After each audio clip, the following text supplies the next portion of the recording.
Quando a vida me desafia, eu dobro a aposta.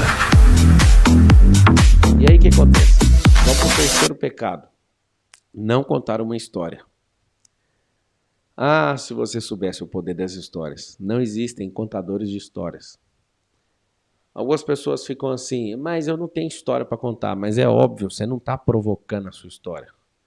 O problema é que você não está provocando a sua própria história. E aí é o grande segredo. Se você não provocar a sua história, quem é que vai fazer isso por você? Essa é uma pergunta. Se você não está provocando a sua história, a pergunta é: quem vai fazer isso por você?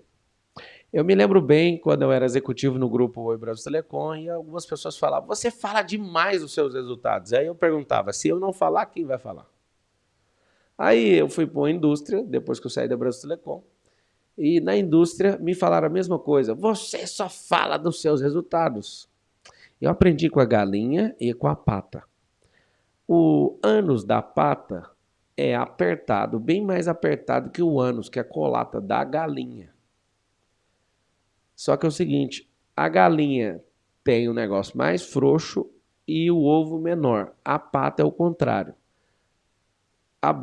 O ânus, né, da pata é mais apertado e o ovo é maior. Quem é que mais sofre?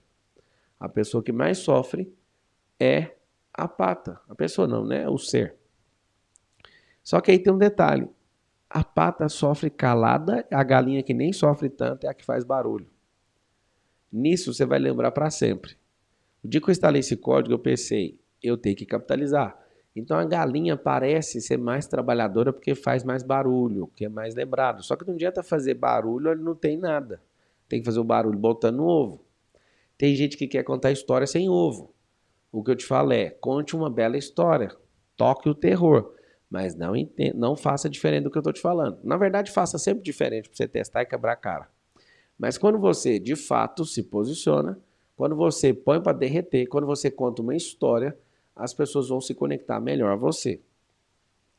Estudando a história dos reis de Israel, teve rei que foi mais potente que Salomão, só que não contou história igual Salomão, não construiu o templo, não fez grandes feitos, não conseguiu ficar 40 anos sem guerra, inclusive nenhum rei de Israel ficou sem guerra, só o Salomão.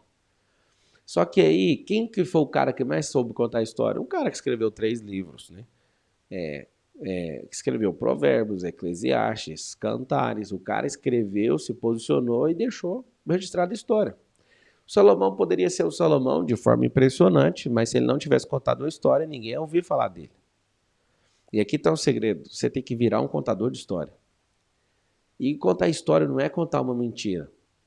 Contar uma história, a primeira história que você tem que contar é a história do seu futuro, para a sua própria cabeça. Senão você nunca vai chegar lá. O próprio Salomão fala isso. Se a sua alma deseja, você vai ser. Você já é, na verdade. Se a sua alma pensa de um jeito, que a sua mente está dentro da sua alma, assim você é.